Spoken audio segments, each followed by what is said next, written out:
Okay, hey guys, I just wanted to jump on real quick to discuss a couple of issues I've been seeing lately dealing with filing status and a couple other issues. I think what I'm going to do is make it a point to just hop on real quick, 2, 3 minutes to discuss, 2 to 3 topics, just an overview, nothing in depth, okay? So I just wanted to touch on what I've been seeing over the last week or so. My name is Kenya Harris. I'm an enrolled agent. That means I'm federally authorized to help businesses and people in all states with all tax concerns. That means that I can represent you before the IRS. I can prepare tax returns, represent you in audits, and also help with tax debt reduction.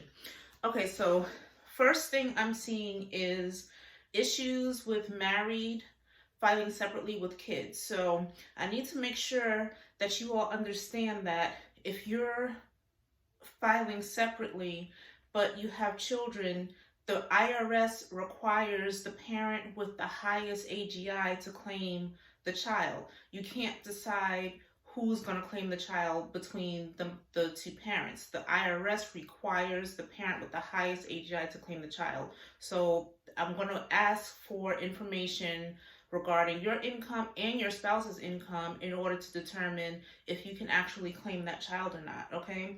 Second one is filing head of household while you're still legally married. So to qualify for head of household while you're married, you have to file your taxes separately, obviously, and you have to pay more than half of the household expenses and not have lived with the spouse for the last 6 months of the year. So July 1st on, the spouse could not have lived with you anytime, not even one day, okay? And another issue that I'm seeing is people are kind of getting tax avoidance and tax evasion confused. So tax avoidance, guys, is legal.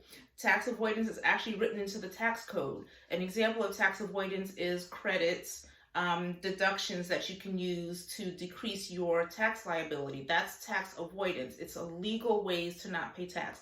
Tax evasion manifests itself completely differently, and I'm seeing this with my Schedule C filers. They can fall victim to this practice because I understand you're trying to lower your tax liability, but you have to do it legally, and let me do my job and do it legally. Don't not give me information that is necessary for me to complete your tax return. Give me everything and then let me do what I do to lower your tax bill. And another thing to note is that, tax avoidance is something that's planned, especially when you're a business owner. This is something that you work on throughout the year, so that way when it comes time to file your taxes, you already had these things in place, so that way you're able to have the lowest tax bill possible. So again, some people are using tax avoidance and tax evasion interchangeably.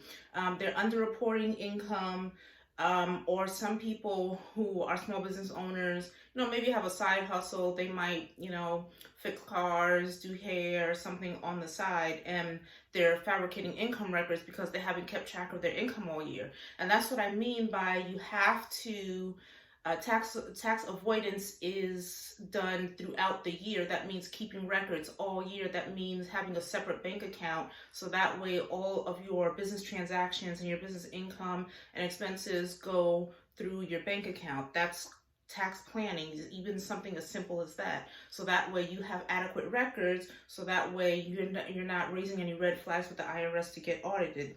And also intentionally underpaying taxes, that's another form of tax evasion. Again, that comes from not reporting all of your income, so then you're underpaying your taxes. And in illegitimate business expenses, or claiming dependents on your tax return that you really can't claim.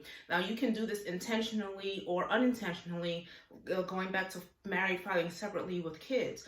A lot of people don't realize that the IRS requires the parent with the highest AGI to claim the child, not just whoever the two parents decide. So that's just my take on what I've been seeing over the last couple of days, over the weekend. If you have any questions regarding your tax return, just give me a call at 301-388-8525, or you can go ahead and schedule your appointment with me by using the link above, okay? Thanks, guys. Talk to you soon. Bye.